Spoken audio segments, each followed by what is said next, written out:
चलो बच्चों, आज करेंगे सुपरफास्ट रिवीजन के अंदर chapter number 17, correlation and regression.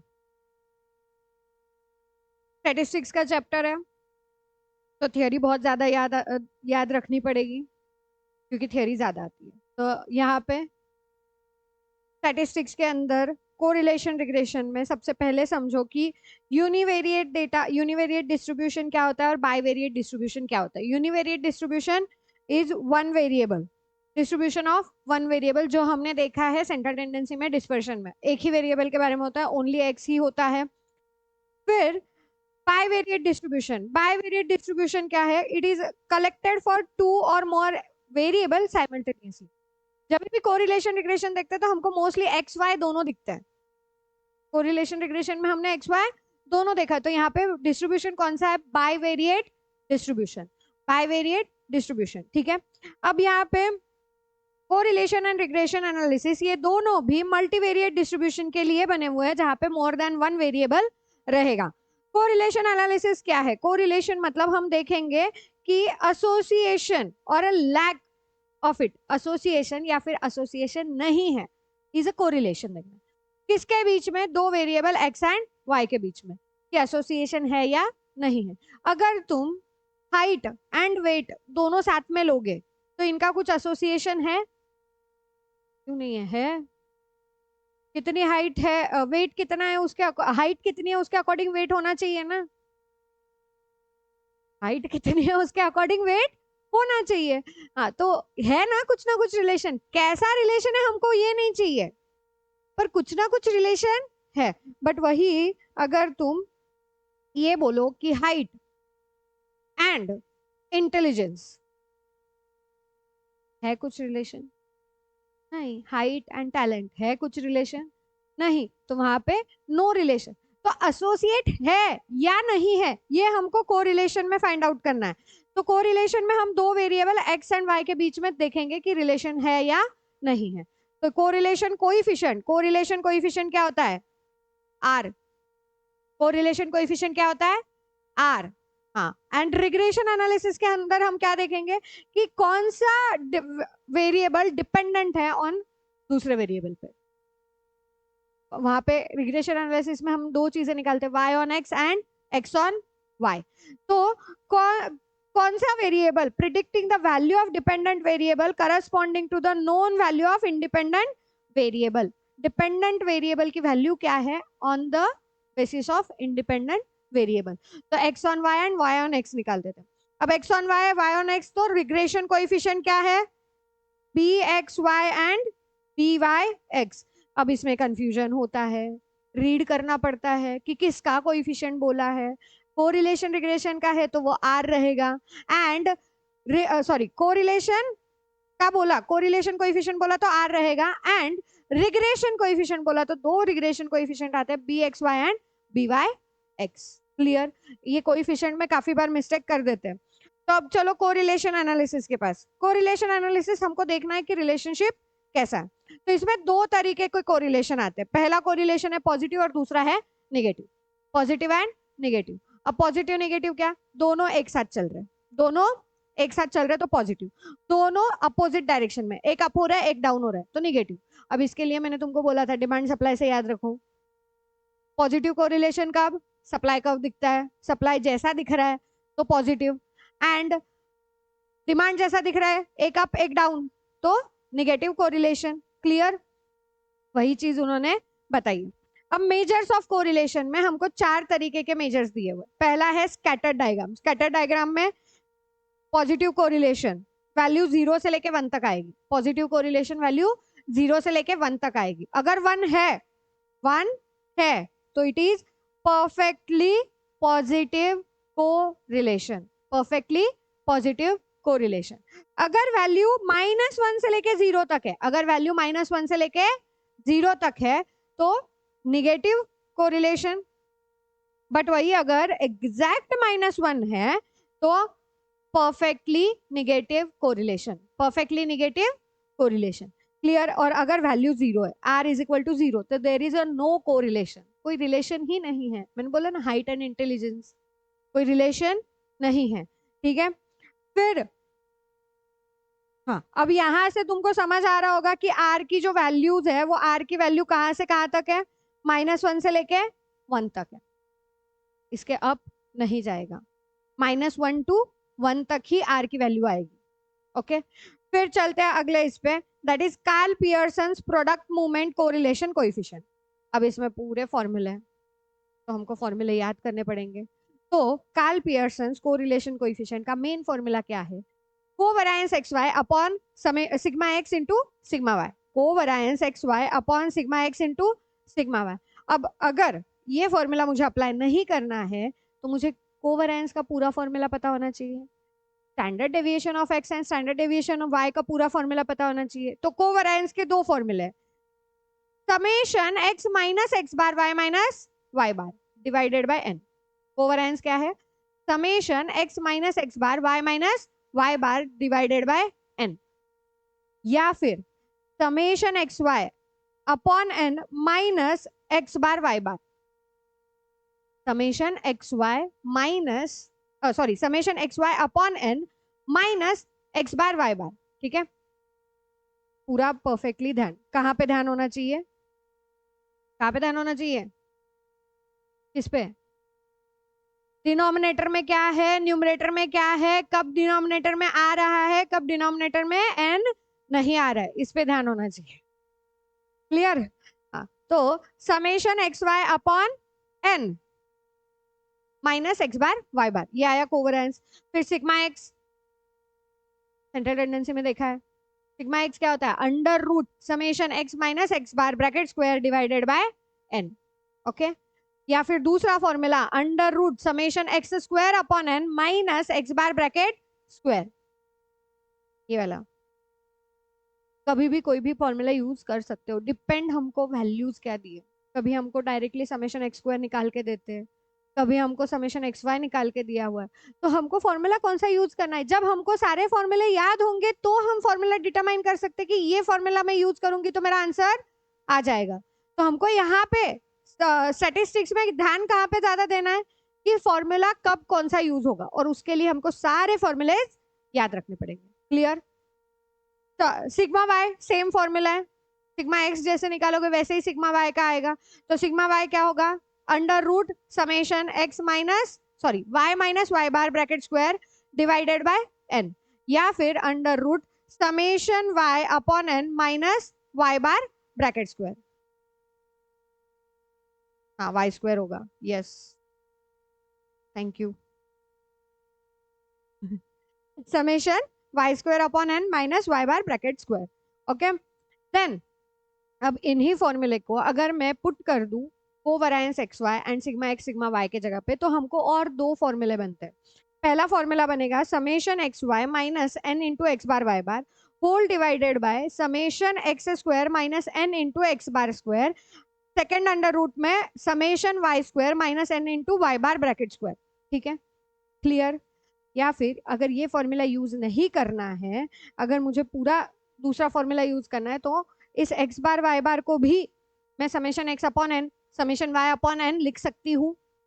तो दूसरा फॉर्मूला कुछ इस तरीके से होगा, N into summation x Y minus summation X into summation Y whole divided by under root N into summation x square minus summation X bracket square, दूसरे bracket में दूसरे अंडर रूट में N into summation Y square minus summation Y bracket square. अब ये ध्यान रखना, क्या ध्यान रखना है, एन अगर माइनस के बाद वाले में ले रहे हो तो समय एक्स बार वाई बार है, एन अगर बाद में ले रहे हो तो एक्स बार वाई बार है। तो क्या डिनोमिनेटर में भी कैसे ही होगा, x bar bracket square Y bar bracket square. पर अगर एन तुमने पहले लिया, अगर एन तुमने पहले लिया, एन पहले लिया, इसका मतलब क्या, एक्स बार वाई बार नहीं होगा, summation N summation X summation Y होगा, समेशन एक्स समेशन वाई होगा। और एन देखो यहाँ पे एन नहीं है, यहाँ पे एन है, अगेन यहाँ पे एन नहीं है, यहाँ पे एन है, तो summation x square summation Y square, इस तरीके से फॉर्मूले को याद करने की कोशिश करो कि कहाँ पे क्या है और कहाँ पे क्या नहीं है। बिकॉज जब तुम फॉर्मूले लर्न करते हो तो 2-3 फॉर्मूले मिक्सअप हो जाते हैं, मिक्सअप होते हैं।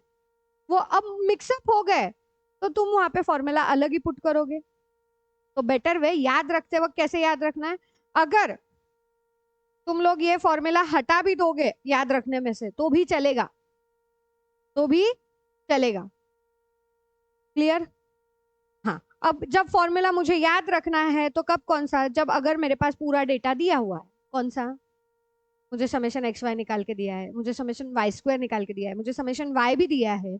अगर ऐसा सब हमको दिया है तो हम ये बड़ा वाला फॉर्मूला यूज करेंगे डायरेक्ट। और कैलकुलेटर पे करना कैसे मैंने बताया तुमको, एक एक चीज निकाल के रखो, डिनोमिनेटर वाले को m प्लस करके रख देना, फिर न्यूमरेटर के कैलकुलेशन करके divided by MRC equal to. Clear? याद आया? हमने किए हैं। और प्रैक्टिस वैसे भी क्वेश्चंस में होने वाली है कि क्वेश्चंस जब सॉल्व करते हैं तो हमको किस तरीके से करना है, वहां पे होने वाली है मोस्टली। अगर इंस्टीट्यूट तुमको पूरा डेटा दे रही है एक्स वाई, उसके पूरे डेटा दिया हुआ है, तो हमको summation X, summation Y, summation x Y ये सब निकालना पड़ेगा। तो हम तब क्या करते हैं, समेशन एक्स वाई निकालना है तो जो डेटा हमारे पास दिया है उधर से ही निकालेंगे। तो X into Y equal to M plus, X into Y equal to M plus, ऐसे करते हैं सारे X into Y equal to M plus करके आंसर निकालेंगे एंड देन MRC करेंगे तो मुझे समेशन एक्स वाई मिल जाएगा। याद आया? क्लियर? अब ये तो हो गए तुम्हारे formula. Formula for Karl Pearson correlation coefficient, covariance upon sigma x into sigma y. तो अब मुझे बोलो, अगर मेरे पास आर दिया हुआ है, आर दिया हुआ है, तो मैं r into sigma x sigma y is equal to covariance लिख सकती हूँ, लिख सकती हूँ ना। तो हमको ये फॉर्मूले को ऐसे तोड़ना मरोड़ना भी आना चाहिए कि मुझे क्या दिया है। मोस्टली इसके लिए मैं हमेशा तुमको क्या बोलती हूँ, फॉर्मूला एक मेन याद रखो, जहां पे जो जो दिया हुआ है उसकी फिगर्स पुट कर दो एंड देन आंसर निकालना शुरू करो, जो नहीं दिया है उसका। वो ज्यादा बेटर तरीका है। और जब हम इनके क्वेश्चन सॉल्व करेंगे, इस चैप्टर्स के या स्टैटिस्टिक्स के कोई भी क्वेश्चन सॉल्व करेंगे, तो सबसे पहले हमको क्या करना है, फॉर्मूला साइड में लिखना है प्रैक्टिस करते वक्त। एवरी क्वेश्चन में फॉर्मूला लिखो। एक 15 से 20 क्वेश्चन जब तक नहीं होते कि तुमको वो फॉर्मूला रट जाए, बिना फॉर्मूले के तुम आंसर निकालना शुरू करो, तब तक वो फॉर्मूला लिखो। फॉर्मूला लिखो, एक एक फिगर निकालो, कैलकुलेटर पे निकालो, फिर तुमको किस तरीके से प्रैक्टिस करना है उस तरीके से प्रैक्टिस करो कि मैं पहले न्यूमरेटर निकाल रही हूँ उसको लिख के रख रही हूँ, फिर डिनोमिनेटर निकाल रही हूँ उसको लिख के रख रही हूँ। जैसे तुम्हारी इच्छा वैसे करो, पर फॉर्मूला कंपल्शन में पहले 20-25 क्वेश्चन में कंपल्शन में फॉर्मूला चाहिए, क्योंकि तब तक तुमको फॉर्मूला याद नहीं होंगे और कहाँ पे कौन सा फॉर्मूला यूज करना। अब ये फॉर्मूला जो मेन फॉर्मूला है ये और ये कोई डिफरेंस नहीं है। तुम कोवेरिएंस निकालोगे, सिग्मा एक्स सिग्मा वाई निकालोगे एंड देन डिवाइड कर दोगे, कोई प्रॉब्लम नहीं है।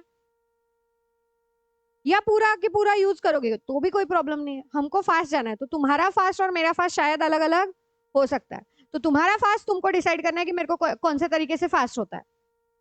ठीक है, चलो आगे। अब इसके कुछ प्रॉपर्टीज है।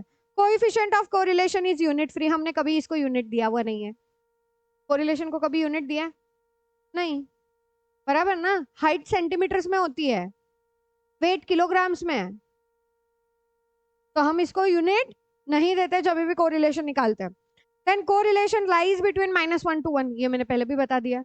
Correlation always lies between -1 to 1. Then coefficient of correlation remain invariant under the change of origin or change of scale. Change of origin और change of scale में ये invariant रहेगा, but change of scale में इसका sign बदलेगा। change of scale में इसका sign बदलेगा। RXY and RUV sign change होगा। तो हमको यहाँ पे किसका साइन देखना है, इस B और D का साइन देखना है। बी और डी का साइन देखना। अगर बी और डी सेम साइन के हैं, दोनों प्लस प्लस है, कोरिलेशन दोनों का सेम होगा, r u v is equal to r x y. ठीक है, और अगर एक प्लस में है एक माइनस में, एक प्लस में है एक माइनस में, तो r u v is equal to minus r x y या r x y is equal to minus r u v. Okay, जो भी तुमको दिया होगा वहां से तुम डिटरमाइन कर सकते हो। क्यों, ये फॉर्मूला क्या है इसका, b d upon mod b into mod d. इसके चक्कर में ये ऐसे होता है, तो हमको बी और डी का चाहिए। Change of scale, b and d is always change of scale. A and c ये चेंज ऑफ ओरिजिन है। ठीक है, सेंट्रल टेंडेंसी में भी हमने ये देखा है, राइट। नेक्स्ट, नेक्स्ट क्या है, स्पीयरमैन्स rank correlation coefficient. स्पीयरमैन्स rank correlation coefficient, इसमें हम पहले क्या करते हैं, हमको एक्स वाई डेटा दिया है, राइट, एक्स वाई, एक्स को रैंकिंग देंगे हाईएस्ट से लोएस्ट तक, highest will be 1, and y को भी रैंकिंग देंगे हाईएस्ट विल बी 1 से, और पूरा रैंकिंग देने के बाद एक्स का रैंक माइनस वाई का रैंक, यहां से हम क्या डिटरमाइन करेंगे, डी। एक्स का रैंक माइनस वाई का रैंक, यहां से हम डी डिटरमाइन करेंगे, और डी डिटरमाइन करने के बाद वहां पे ही रुकना नहीं है, डी स्क्वायर फाइंड करना है, डी स्क्वायर फाइंड करना है, एंड वो डी स्क्वायर फाइंड करने के बाद उसका समेशन करना है, डी स्क्वायर का समेशन करना है। देन आर का फॉर्मूला क्या है, 1 minus 6 into summation d square upon n into n square minus 1, n into n square minus 1, 1 minus 6 into summation d square upon n into n square minus 1। Clear. अब इसमें अगर कुछ जगह पे rank coincide हो रहे हैं, दो रैंक है, दो डिजिट सेम सेम आए हैं, तो दोनों को रैंक कोइंसाइड हो गया ना। अब 2 में दोनों को दे नहीं सकती, या 3 दोनों को दे नहीं सकती, तो हम वहां पे क्या करते थे, 2.5 देते थे, जितने बार रिपीट हुआ है डिवाइडेड बाय रिपीटेशन का नंबर, या फिर जो भी रैंक है, 2 3, तो 2 + 3 डिवाइडेड बाय 2, 2.5 आता है।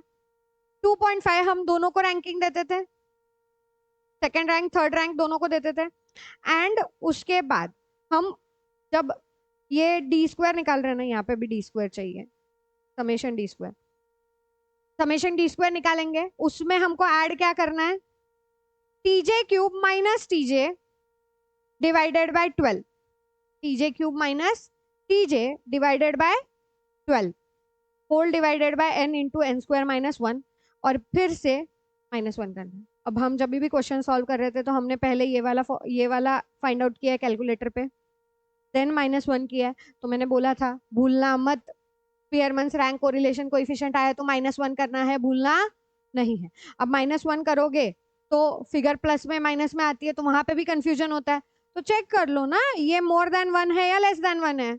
अगर मोर देन 1 रहा तो आंसर भले ही तुम्हारा उधर प्लस में दिख रहा होगा पर आंसर माइनस है, ओके। या तो फिर मैंने बोला था इसका आंसर तुमको मोर देन 1 या लेस देन 1 जो भी रहेगा, उधर प्लस माइनस साइन चेंज करके m प्लस करके भी आंसर निकाल सकते हो, ठीक है, जब क्वेश्चंस देखेंगे तब समझेंगे। अब ये टीजे क्यूब माइनस टीजे क्या है, जितने रैंक मेरे कोइंसाइड हुए, 2 एंड 3 कोइंसाइड हुआ ना, तो 2 बार हुआ, 2 बार आया ना वो डिजिट, तो 2 का क्यूब माइनस 2, 2 का क्यूब माइनस, ऐसे जितने भी आए उनको ऐड करना है, ठीक है, उनको ऐड करना है, एंड देन डिवाइडेड बाय 12 करके आंसर निकालना है, ओके। क्लियर, समझ आया। क्वेश्चंस वैसे भी किए हैं, तो अगले इस पे चलते हैं, coefficient of concurrent deviation. Coefficient of concurrent deviation, इसका फॉर्मूला बड़ा सिंपल था, 2c minus m upon m under root में, 2c minus m upon m under root में। m क्या था, m मैंने बोला था तुमको जितने भी नंबर्स देंगे, जितने भी नंबर्स देंगे x और y का, अगर 10 है तो m रहेगा 9 आता है, अगर n 10 है तो m 9 आता है, बिकॉज हम डेविएशन निकाल रहे हैं। पहले से अगले वाला मेरा ऐड करके आया या लेस होके आया, बढ़ के आया या लेस होके आया, तो हम वहां पे प्लस माइनस साइन देते थे, राइट। एंड ये प्लस माइनस साइन देने के बाद जो कोइंसाइड है, प्लस प्लस रहा तो प्लस, माइनस माइनस रहा तो प्लस, एंड प्लस माइनस है तो माइनस, राइट। फिर जितने भी प्लस वाले रहते थे फिगर, उसको हम सी करते थे, वो हमारा सी होता था, राइट। याद आया फॉर्मूला, हाँ। तो यहां से हम क्या निकालेंगे, कोरिलेशन, ओके। जब कोएफिशिएंट ऑफ कॉन्करेंट डेविएशन में हम कोरिलेशन निकाल रहे हैं तो हमको ये एक चीज याद रखनी पड़ेगी, 2c माइनस m, अगर ये मेरा आंसर अंडर रूट वाला मेरा आंसर माइनस में आ रहा है तो रूट के बाहर भी आंसर माइनस है, अगर अंडर रूट में मेरा आंसर प्लस आ रहा है तो रूट के बाहर भी आंसर प्लस है। क्लियर। फिर एक और चीज यहाँ पे पूछी जाती है, coefficient of non determination, coefficient of non determination 1 minus r square, 1 minus r square. R square क्या होता है? Explained variance upon total variance, explained variance upon total variance. ठीक है, यहाँ पे तुम्हारा को रिलेशन का पार्ट हुआ खत्म। अब आते हैं रिग्रेशन पे। रिग्रेशन बड़ा आसान है। रिग्रेशन में हमको ज्यादा चीजें याद नहीं रखनी है, बस हमको याद क्या करना है, y ऑन x है या x on y, y on x है या x on y। y on x रहा तो मेरा इक्वेशन क्या बनेगा, y is equal to a plus b x, y is equal to a plus b x. x on y रहा तो क्या बनेगा, x is equal to a plus b y, x is equal to a plus b y. Then यहाँ पे ये जो x का coefficient है ये होता है b Y x, y on x में होता है x का coefficient b Y x, and x on y में x का कोइफिशिएंट क्या होता है, b x y, sorry y का कोइफिशिएंट, x का नहीं, y का कोइफिशिएंट। अब y ऑन x बोला तो x इज अ डिपेंडेंट कि independent, independent, x is a independent and y is a dependent, and x on y बोला तो y is independent and x is dependent. जो dependent है उसको पहले लिखा है, जो इंडिपेंडेंट है उसको बाद में लिखा है। ठीक है, तो बी वाई एक्स में भी वही है, y पहले फिर x। तो जो डिपेंडेंट है वो हम कब लिखेंगे, स्टार्टिंग में। डिपेंडेंट जो है वो स्टार्टिंग में एंड इंडिपेंडेंट जो है बाद में। Okay, then b Y x का formula r into sigma x upon sigma y, r into sigma x upon sigma y, या फिर covariance x y upon sigma square x, जो लास्ट में है वो covariance x y upon sigma square x, या b Y x में भी पहले सिग्मा वाई फिर सिग्मा एक्स। ओके, और बी एक्स वाई करोगे तो ये उल्टा हो जाएगा, r into sigma x upon sigma y and covariance x y upon sigma square y. फिर यहाँ पे ये बड़ा वाला फॉर्मूला भी था। अब ये फॉर्मूला तुमको कुछ कुछ कोरिलेशन के फॉर्मूले जैसे दिख रहे हैं, बट यहाँ पे अंडर रूट नहीं है। क्यों? क्योंकि डिनोमिनेटर में sigma square x sigma square y है, तो अंडर रूट हट गया। अब अंडर रूट हट गया तो यहाँ पे ये भी समझो कि दोनों नहीं आ रहे, एक ही आ रहा है। कौन सा आ रहा है? जो एक्स है। बी वाई एक्स में एक्स आएगा, बी एक्स वाई में वाई आएगा। ओके, अब यहां से तो मुझे बी की वैल्यू मिल गई। हमको तो पूरा पूरा इक्वेशन बनाना है ना वाई ऑन एक्स में, तो पूरा इक्वेशन बनाने के लिए मुझे ए की वैल्यू भी चाहिए। तो ए की वैल्यू निकालने का तरीका क्या है, y bar is equal to a plus b x bar. जो मेन इक्वेशन है उसमें ही हम y बार x बार रख देंगे और वहां से मैं a की वैल्यू डिटरमाइन करूंगी। अब a की वैल्यू जैसे ही आ गई, a की वैल्यू जैसे ही आ गई, मेरे पास इक्वेशन मिल जाएगा, क्योंकि मेरे पास a आ गया, मेरे पास b आ गया। फिर हम इक्वेशन कुछ इस तरीके से बनाएंगे, या ऐसे नहीं बनाना है तो इस तरीके से बनाओ, दोनों में से एक, तुमको जो सुटेबल है उस तरीके से बनाओ। ओके, अब हमको b Y x sorry y on x x on y के इक्वेशन मिल गए हैं, राइट? इक्वेशन अगर पूछा तो अब मेरे को बोलो, इतना बड़ा क्वेश्चन तो वो शायद ही पूछेंगे, तो ये पूछेंगे कहाँ पे, प्रॉपर्टीज के बेस पे। तो हमको प्रॉपर्टीज देखनी पड़ेगी। अब प्रॉपर्टीज क्या है, same coefficient regression coefficient remain unchange due to shift of origin but change due to shift of scale. Scale change हो गया तो ये भी चेंज हो गया। B Y x is equal to, पहले क्या था y, तो y का चेंज ऑफ स्केल t, फिर x का चेंज ऑफ स्केल, राइट? वैसे ही बी एक्स वाई में क्या, पहले x का फिर y का। इस तरीके से याद रखो। मैं याद कैसे रखना है ये बता रही हूँ, फॉर्मूला तो तुमको पता है, याद कैसे रखना है उस पर ध्यान दो। देन जहां पे भी ये x on y and y on x एक दूसरे को इंटरसेक्ट करते हैं, जिस भी पॉइंट पे ये इंटरसेक्ट करते हैं वो x बार y बार होता है, वो x बार y बार होता है। y on x and x on y दोनों जहां पे इंटरसेक्ट करते हैं वो इंटरसेक्टिंग पॉइंट क्या होता है, x बार y बार। ठीक है, देन यहाँ पे r जो है, अब ये मेन प्रॉपर्टी है, correlation coefficient is equal to GM of regression coefficients. Correlation coefficient is equal to GM of regression coefficient. ठीक है, अब regression coefficient कौन से थे, bxy, byx, right? Correlation coefficient क्या है, r। तो b x y into b Y x अगर प्लस प्लस है तो आर भी प्लस में रहेगा, अगर दोनों माइनस माइनस है तो आर भी माइनस में होगा, राइट। हाँ, एक प्लस एक माइनस नॉट पॉसिबल। अब ये कब आता है, तुमको दो इक्वेशन दिए जाएंगे, दो इक्वेशन दिए जाएंगे और बोलेंगे नहीं कि ये y ऑन एक्स है या x ऑन y, तुमको पूछेंगे कि y ऑन एक्स क्या है, y ऑन एक्स कौन सा है, x ऑन y कौन सा है। तो हम क्या करेंगे, जो फर्स्ट इक्वेशन है, जो फर्स्ट इक्वेशन है उसको y ऑन x कंसीडर करेंगे, y ऑन x कंसीडर करेंगे, राइट। और y ऑन x कंसीडर करते ही हमको उस इक्वेशन को चेंज करना है, y is equal to a plus b x के फॉर्मूले में लेके आना है, इस फॉर्मेट में लेके आना है। जैसे ही लेके आ जाओगे तो ये x का जो भी कोएफिशिएंट रहेगा वो क्या बन जाएगा, बी वाई एक्स बन जाएगा। वैसे ही सेकंड जो इक्वेशन रहेगा हमको उसको कंसीडर करना है x ऑन y, तो यहाँ पे हम x is equal to a plus b y के फॉर्मेट में लेके आएंगे, और ये b क्या होता है मेरा, b x y होता है। अब मेरे पास बी वाई एक्स आ गया, बी एक्स वाई आ गया, दोनों को मल्टीप्लाई कर दो, अंडर रूट कर दो, r मिल जाएगा। हाँ, अब अगर ये मेरा माइनस में है और ये मेरा प्लस में है तो समझ जाना तुम्हारा अजम्पशन रॉन्ग है, तो हमको उल्टा करके चेक करना पड़ेगा, वो भी आर पूछा है तो करना है। अगर हमको ओनली पूछा है कि इक्वेशन बताओ y ऑन x कौन सा है, तो इक्वेशन तो मिल गया ना। ये अगर y ऑन फर्स्ट वाला अगर y ऑन x नहीं है क्योंकि उधर ये प्रॉपर्टी सेटिस्फाई नहीं हो रही, तो ऑब्वियसली सेकंड वाला मेरा y ऑन x रहेगा, राइट। अब ये इतना निकाल के इंस्टीट्यूट इधर रुकता नहीं है, कुछ क्वेश्चंस में हमको x is equal to something दिया है, y निकालना है, कुछ इक्वेशंस में y is equal to something दिया है, x निकालना है, राइट।